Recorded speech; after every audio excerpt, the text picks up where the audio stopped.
ये स्क्रीन सबको शो हो रहा है?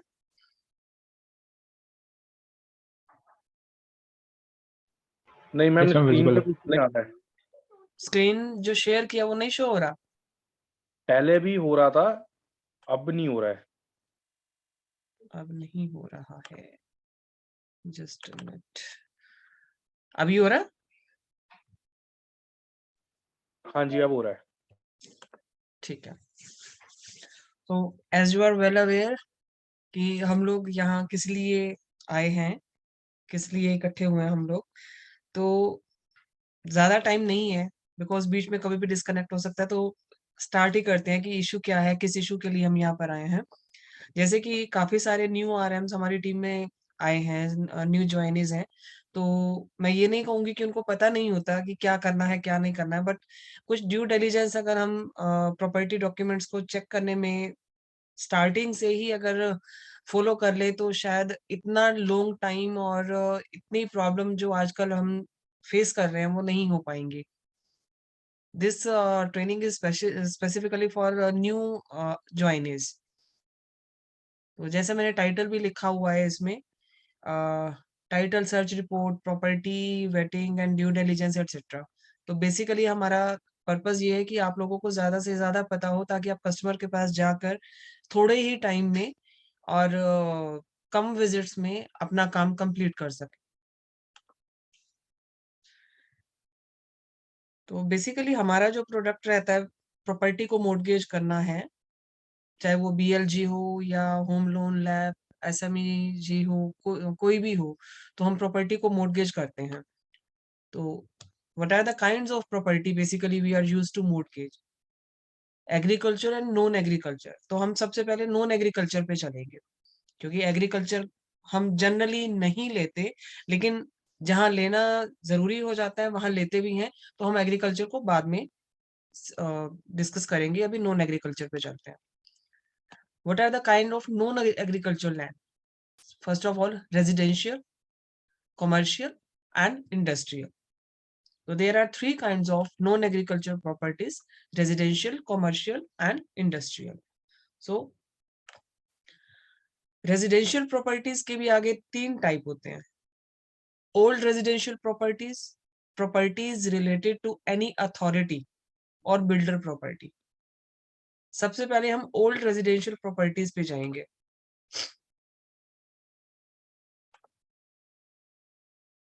हम कंफ्यूज हो जाते हैं ना जब कस्टमर के पास जाते हैं कि हमें क्या डॉक्यूमेंट देना है, क्या डॉक्यूमेंट देखना है, किस तरह से कस्टमर से बात करें, किस तरह से पूछे कि उसके पास क्या डॉक्यूमेंट है। सबसे पहले तो हमें कस्टमर से पूछना होगा कि प्रॉपर्टी जो हम मोर्टगेज करने जा रहे हैं उसके ओनर का नेम क्या है, डॉक्यूमेंट्स में प्रॉपर्टी का ओनर कौन है। Then you will have to meet the owner personally, उसका आईडी प्रूफ लो, और जो फोटोग्राफ है आईडी प्रूफ में वो डीड के अंदर जो फोटोग्राफ है उससे कंपेयर कर। If it is same, that means property is actually in his name. और अगर डीड के अंदर फोटोग्राफ अलग है और ओनर टू बी क्लेम्ड अलग है, देयर इज इशू। इशू ये नहीं है कि कोई लीगल प्रॉब्लम है या कुछ है, ये भी हो सकता है कि फादर ने, मतलब बेटे ने फादर की प्रॉपर्टी को मोर्टगेज करना हो। तो इस तरह से हमारी क्वेरी क्लियर हो जाएगी। son will tell himself, yes, the property is in the name of my father, that is why the photographs shown in the deed and my id proof are different. Main issue यही आता है जब हमारे पास deed आती है ए के नाम से, एंड बाद में पता चलता है कि ओनर तो बी है इसका क्योंकि ए का डिमाइस हो चुका है। तो उन उन चीजों में हमें और भी डॉक्यूमेंटेशन की रिक्वायरमेंट होती है, जिसके लिए हमें दोबारा से टीएसआर भी बनाने की जरूरत पड़ती है। इसमें आरएम को भी फेस करना पड़ता है, आरएचएस को भी फेस करना पड़ता है, इवन क्लाइंट को भी फेस करना पड़ता है। क्या उस क्लाइंट को क्या फेस करना पड़ता है? उसको डबल पेमेंट करना पड़ता है, जो जनरली पिछले कुछ टाइम से मैं ये चीज नोटिस कर रही हूँ। क्लाइंट अगर एक बार गलती, चाहे किसी की भी हो, चाहे वो अननोइंगली हुआ हो या you can say lack of knowledge की वजह से हुआ हो, तो क्लाइंट एक चीज के लिए दो बार पे नहीं करेगा ना। तो उससे काम का बर्डन आप पर भी बढ़ जाता है, मुझ पर भी बढ़ जाता है। तो इट्स मच बेटर हम पहले से ही क्लैरिटी लेकर चलें। आपको जो डीड मिलती है उसको आपको केयरफुली पढ़ना है। Supposingly we are having the sale deed. Sale deed किसने किसको बेची? In favour of, in favour of means who is the owner. उसकी पिछली चेन क्या है? जो मान लो ए ने बी को प्रॉपर्टी सेल कर दी, तो ए ने किससे खरीदी? ए ने सी से खरीदी, सी ने डी से खरीदी। वो चेन सारी या तो डीड में मेंशन होगी, अगर नहीं होगी तो आपको कस्टमर से पूछना है कि इसकी चेन हमें दिखाओ, कि प्रॉपर्टी की चेन कहाँ से कहाँ तक चल के आ रही है। लाइक मैंने ये एग्जांपल भी इसमें कोट किया हुआ है। प्रेजेंटली प्रॉपर्टी जो है ये मोहन के पास है। मोहन ने राम से खरीदी, राम ने गोपाल से खरीदी, गोपाल ने अमर से खरीदी और अमर ने कृष्ण से खरीदी। This is a chain.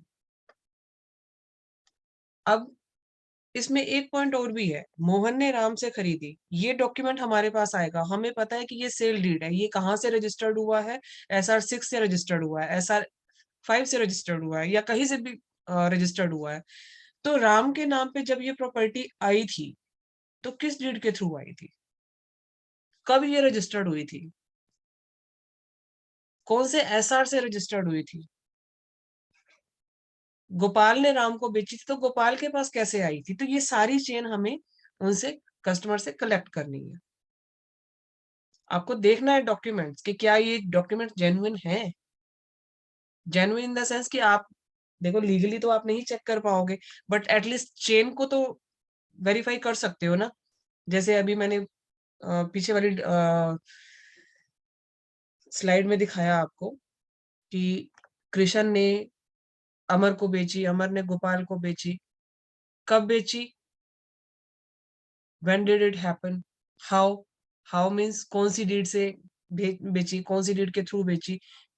Where means कौन से SR से इशू हुई। अब जो हमारी चेन आती है, चेन में हम नहीं, चेन में क्या क्या इंक्लूड हो सकता है? चेन में sale deed, relinquishment deed, GPA, SPA, gift deed, conveyance deed, agreement to sale, release deed, lease deed और परपेचुअल लीज डीड, विल। ये सब डॉक्यूमेंट्स रजिस्टर्ड एंड अनरजिस्टर्ड या नॉन रजिस्टर्ड भी हो सकते हैं। जनरली जो ये लास्ट वाले तीन हैं, GPA, SPA, agreement to sale and will, इन तीनों में से या तो एक डॉक्यूमेंट GPA, SPA या एग्रीमेंट टू सेल या विल, इन तीनों में से, चारों में से एक डॉक्यूमेंट रजिस्टर्ड होता है, बाकी नोटराइज्ड होते हैं। But remaining documents like sale deed, gift deed, release deed, relinquishment deed, conveyance deed, lease deed and perpetual lease deed, ये रजिस्टर्ड डॉक्यूमेंट्स होते हैं। Registered documents means registered from concern sub registrar. जिस jurisdiction, जिस registrar की jurisdiction में वो particular property आती है, वहां से रजिस्टर्ड होंगे। अब what is release deed and relinquishment deed?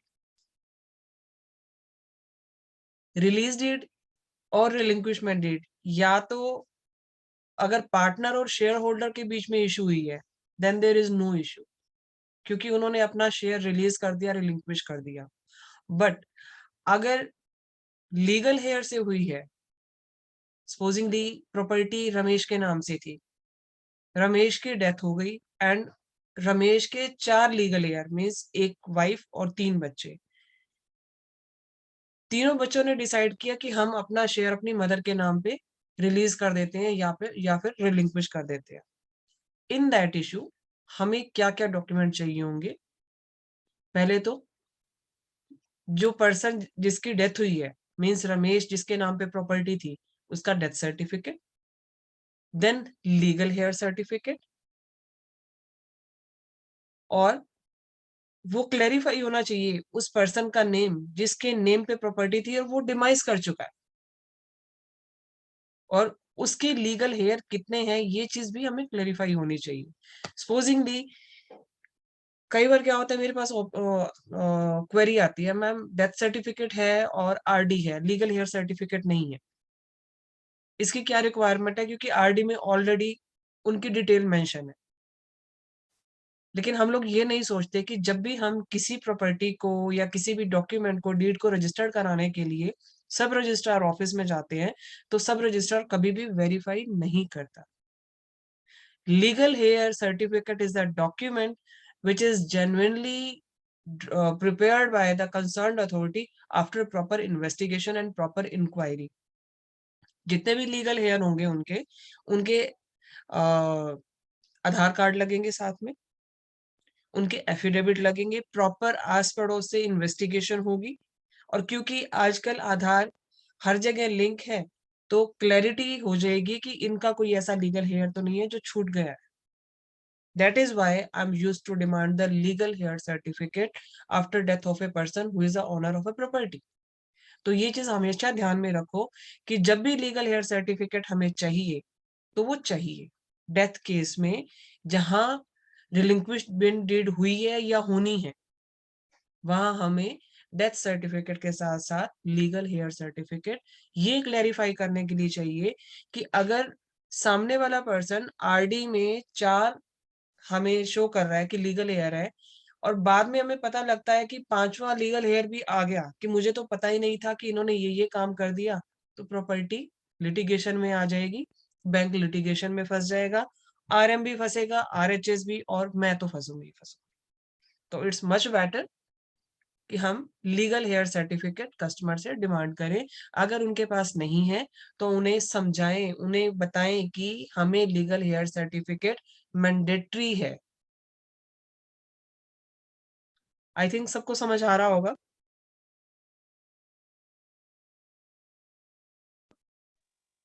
Yes, ma'am, got it. इसके बाद हमारा आता है sanction site plan. Sanction site plan, जब भी कोई प्रॉपर्टी कंस्ट्रक्शन में होती है, लाइक रेजिडेंशियल एरिया, क्या वो कंसर्न अथॉरिटी से सैंक्शन है, या फिर सिर्फ आर्किटेक्ट ने एक ड्राफ्ट बनाकर दिया हुआ? अगर सैंक्शन साइट प्लान है तो कोशिश करो कस्टमर से सैंक्शन साइट प्लान लो। सैंक्शन साइट प्लान में सैंक्शन लेटर भी इंक्लूड होता है। जनरली कस्टमर क्या करता है, सैंक्शन लेटर नहीं देता, सैंक्शन साइट प्लान दे देता है, या सिर्फ सैंक्शन लेटर दे देता है। दोनों दे देंगे तो बेटर रहेगा। आजकल क्या हो रहा है कि नए जो नए रेजिडेंशियल अकोमोडेशन आ रहे हैं, उसमें आर्किटेक्ट का ड्राफ्टेड प्लान होता है, वो भी चल जाता है, लेकिन जितनी वैल्यू सैंक्शन साइट प्लान की है, उतनी ड्राफ्टेड बाय आर्किटेक्ट से नहीं है। तो कोशिश ये करो अगर सैंक्शन साइट प्लान आप कस्टमर से ले पाओ तो।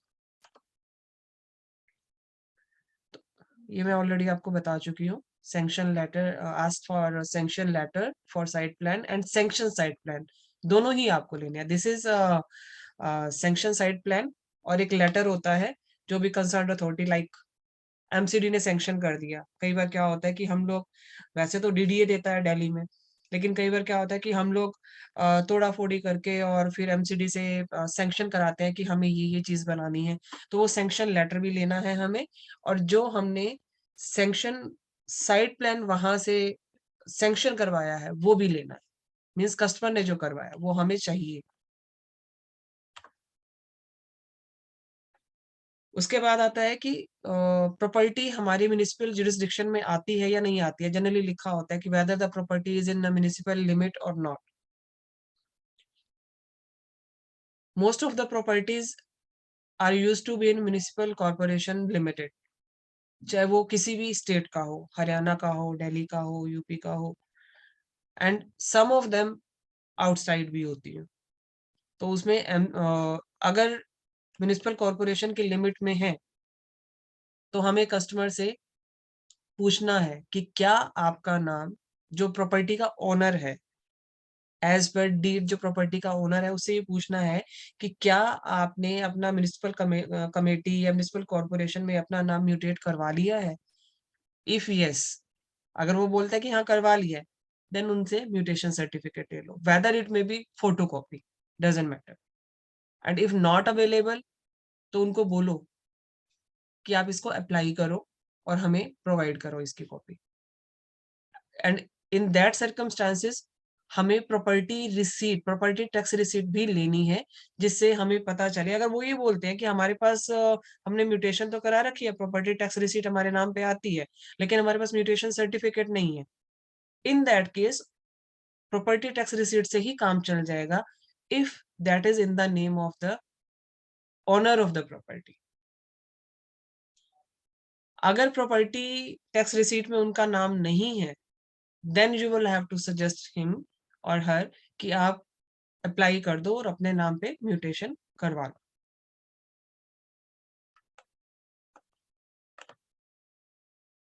उसके बाद हम डिमांड कर सकते हैं इलेक्ट्रिसिटी बिल की।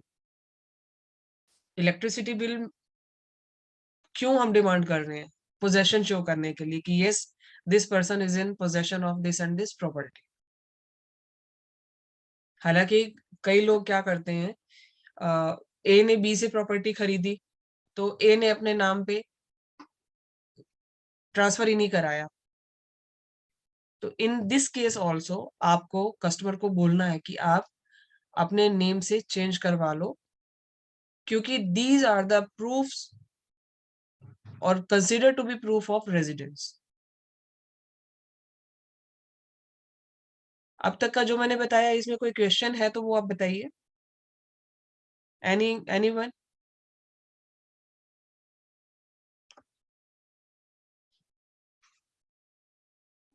किसी की कोई क्वेरी हो तो प्लीज। जयंत, पंकज, अगम, अलका, संयम, अगर आपकी कोई क्वेरी है, Mohit, you can ask. You can raise your hand, मैं अनम्यूट कर दूंगी यहाँ से।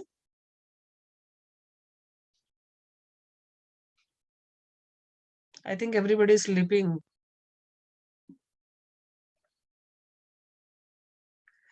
सबको समझ आ गया? बता तो दो यार एक बार। मैम एक चीज पूछनी थी, मोहित है। हाँ जी मोहित जी बताएं। मैम हरियाणा में प्रॉपर्टीज के आजकल आई थिंक ऑनलाइन रजिस्ट्रेशन हो रहा है और ऑनलाइन साइट प्लान वगैरह की प्रॉपर्टी आईडी समथिंग कुछ रिलीज हो रही है, राइट? हम्म, तो उसमें भी सैंक्शन प्लान लेने की जरूरत पड़ेगी बिल्कुल। या कि उस आईडी से चल जाएगा? आईडी है, और अगर आईडी से हमें डिजिटली साइंड अगर मिल जाता है document, then it will be considered. But अगर वो डिजिटली साइन ना होकर सिर्फ एक जस्ट एक ड्राफ्ट काइंड ऑफ मिलता है, तो that will not be considered.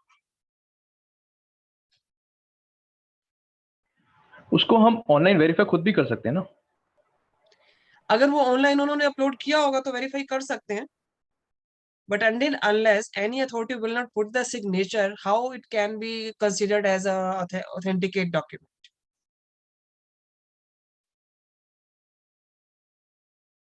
Okay, thank you, ma'am. Okay, welcome. Any other one?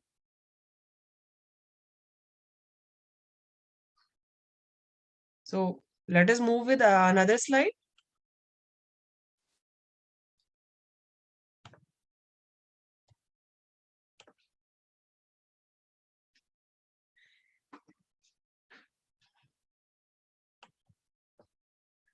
I think slide is visible to all of you.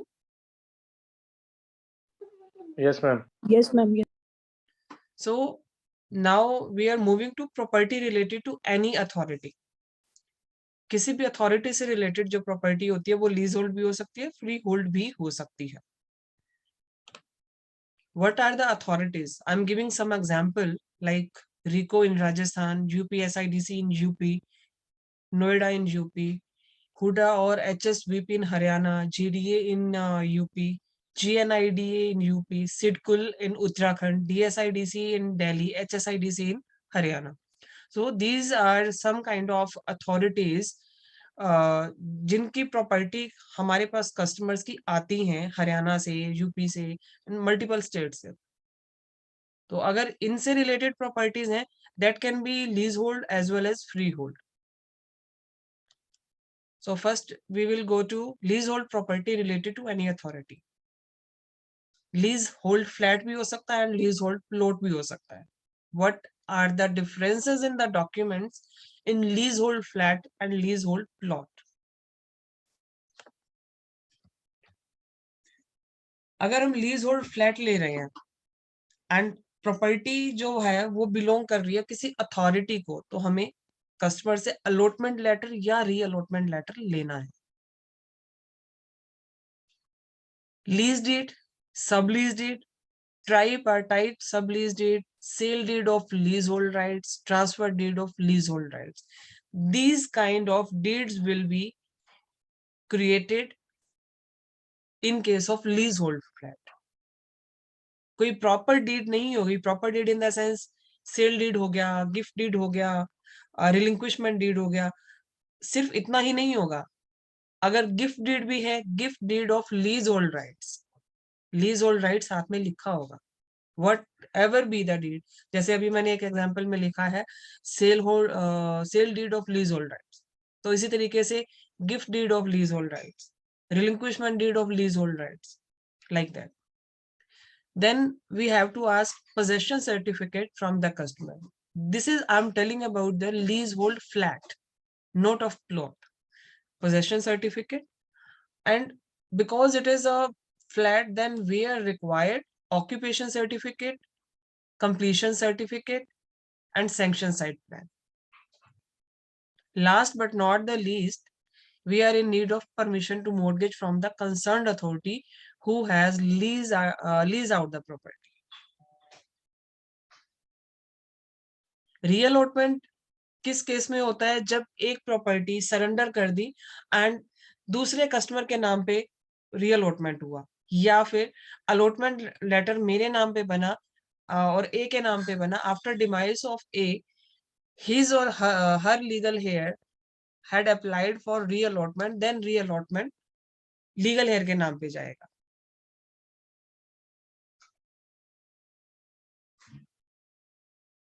Now we will go to leasehold plot.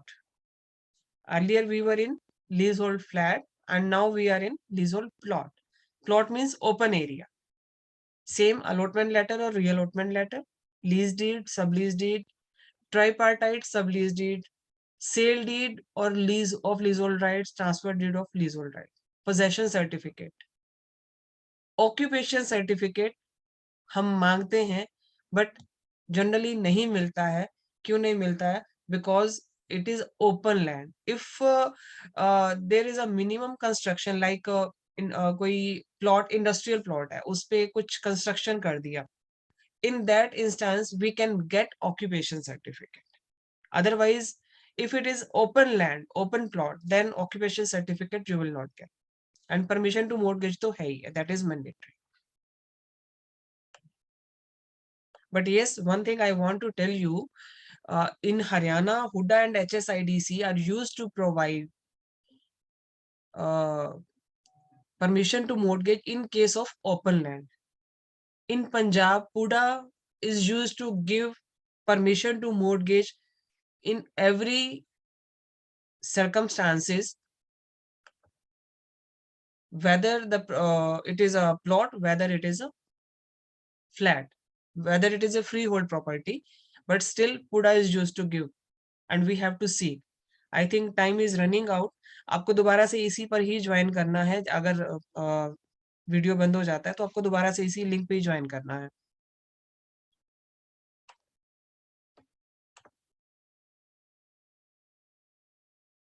Now it is a free hold plot. Again allotment letter, reallotment letter, lease deed, lease deed के बाद free hold deed, then possession certificate and site plan. It is for UP property where there is no requirement of permission to mortgage in case of freehold. But as far as I had already stated, in Haryana and Punjab, we are in need of permission to mortgage in case of freehold plot. There are some differences. In Haryana, freehold plot पर हमें permission to mortgage चाहिए. In Punjab, in both cases, freehold property, whether it is a plot or whether it is constructed, Hooda हमें PTM देता है। Freehold flat, allotment letter, reallotment letter, lease deed or freehold deed, possession certificate, occupation, completion and sanction, as I have already stated to you.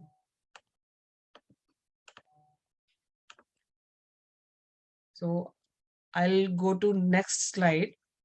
In next meet, in the time, in the, I think there are 5 minutes. If there is any query with regard to this slide, you can ask. Ma'am Jain this side. हाँ जी Jayant. Ma'am ये वाला आपने जो रीअलॉटमेंट वाला point बताया था, for example suppose A has purchase and he has surrendered, I am talking about that is lease hold property, then it is being reallocated to B, then B also after some time surrender, तो ये change चल रही है काफी time तक, C D E तक गई है, तो if E is our borrower then we have to collect all the reallotment letters. No, no, no, no, no, because अगर surrender हुआ है, then the present owner, how he will get the previous chain? He might be having the deeds for the chain, na?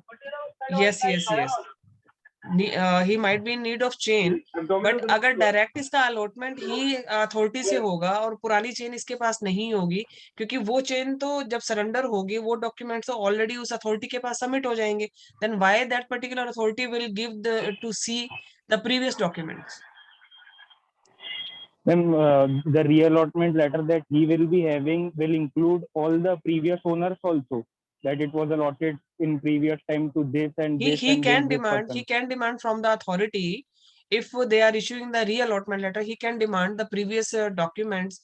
Maybe it may be photocopy or certified copy, but generally authorities are not used to give. Okay. And one more question, ma'am. Like you said that in freehold and leasehold, both cases in Haryana plot, we require the permission to mortgage. Same Yes. is the case in freehold plot in DSIC for property also, Delhi property. No, no, DSIDC is a property in Delhi because it is a Delhi industrial, it falls in Delhi industrial area. तो उसमें तो अगर free hold है तो then there is no need of permission to mortgage. But if it is leasehold, then permission to mortgage is required from Okay. DSIIDC. Okay, ma'am. Okay, ma'am. Understood. Thank you. Okay. Ma'am Yes. Hello Yes, yes, ma'am Sanyam ji Sanyam बताएं। This side. Ji.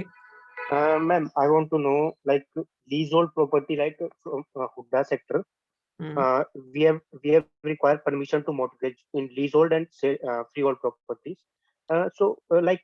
If there is a property like जो property Hooda ने नहीं काटी है, मतलब normal property है, उसमें मतलब क्या कहते हैं परमिशन टू मॉर्गेज चाहिए होता है क्या? नहीं, जैसे कुछ नॉर्मल सेक्टर प्रॉपर्टी होते हैं लाइक कि हुड्डा ने नहीं you काटा। are stating about agricultural land. नहीं, नॉट एन एग्रीकल्चर, लाइक कि अब मैं कई सारी सोसाइटीज होती है, नॉर्मल सोसाइटीज होती है जो मतलब कोई स्ट्रक्चर नहीं होता, किसी के पास 100 गज जगह है, किसी अगला घर 200 गज का है, तो अपने हिसाब से बना लेते हैं घर, तो वो हुड्डा ने नहीं काटा हो, तो डायरेक्ट म्युनिसिपल पार्टी से कटा होता है प्लॉट, तो उस केस में क्या करना होता है? वो सेल डीड चाहिए होती है। in that case municipal committee उस पर्टिकुलर प्लॉट को नंबर देती है एंड म्युनिसिपल कमेटी के पटवारीज होते हैं, उनसे हमें परमिशन टू मॉर्गेज लेना होता है। ओके, और उस केस में सेल डीड होगा? मैं सेल डीड होगा उस केस में। अगर हुड्डा ने काटी है तो लीज डीड होगी?